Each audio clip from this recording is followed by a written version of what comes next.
Do women have to be silent in church? Somebody sent me a message on Facebook recently asking me to explain 1 Corinthians chapter 14 verses 34 through 35. It reads, "Let your women keep silence in the churches, for it is not permitted unto them to speak, but they are commanded to be under obedience, as also saith the law. And if they will learn anything, let them ask their husbands at home, for it is a shame for women to speak in the church." If we take this literally, that would mean that women cannot pray, sing in church, lead Bible study, respond to questions during Bible study, or when the pastor asks a question. That's apparently not the case though, because 1 Corinthians chapter 11 verse 5 gives women the privilege to pray or prophecy in church. It says, "But every woman that prayeth or prophesieth with her head uncovered dishonoreth her head, for that is even all one, as if she were shaven." If you go down to verses 17 and 18, it's clear that this is in the context of church. It states, "Now in this that I declare unto you, I praise you not, that ye come together not for the better, but for the worse. For first of all, when ye come together in the church, I hear that there be divisions among you, and I partly believe it." In 1 Corinthians chapter 11, Paul is addressing several issues affecting the church. Therefore, 1 Corinthians chapter 14 verses 34 through 35 should not be taken literally. There is another explanation for it, which I will discuss shortly. Also, I've heard some people use 1 Corinthians chapter 14 verses 34 through 35 to claim that women cannot be preachers or hold leadership positions in the church. But preaching and women maintaining leadership positions is not what this is about. It's about dealing with disruptive comments. It looks like some women were speaking out in a way that disrespected the authority of their teacher and was disrupting the church. In New Testament times, it was impolite for students to interrupt their teachers, especially if they asked questions that are controversial or combative and would disrupt the learning process. That may be why the women were instructed to refrain from such comments until they got home, where their husbands can answer them. Not to mention, being silent is not the same as being speechless. The women in 1 Corinthians chapter 14 verses 34 through 35 were not instructed to remain speechless in church at all times.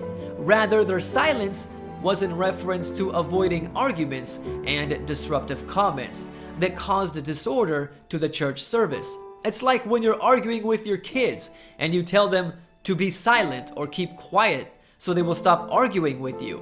And the reason why Paul was specifically singling out some women here may be because they had become the target of false teachers and were causing division in the church. Speaking of false teachers who were misleading some women, 2 Timothy chapter 3 verses 6 through 7 says, "For of this sort are they which creep into houses and lead captive silly women laden with sins, led away with diverse lusts, ever learning and never able to come to the knowledge of the truth." It may be that these women were repeating the false teachings they had learned in a disruptive way and causing confusion and disorder in the church. In addition, the church at Corinth was notoriously disorderly and divisive.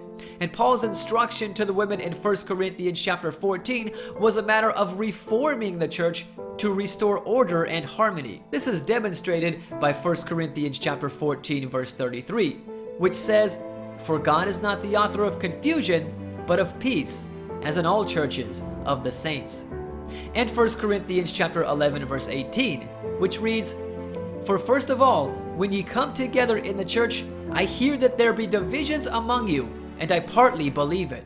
Along with the disruptive comments that some women were making in the church, there were several other issues that Paul was attempting to reform as well. This included speaking in tongues and the interpretation of tongues, conduct at the Lord's Supper, and evaluating prophecy, to name a few. You can read more about these issues in 1 Corinthians chapter 11 and 14. So Paul's instruction for some women to keep silent was part of a broader work of reform that he was undertaking to organize the church at Corinth.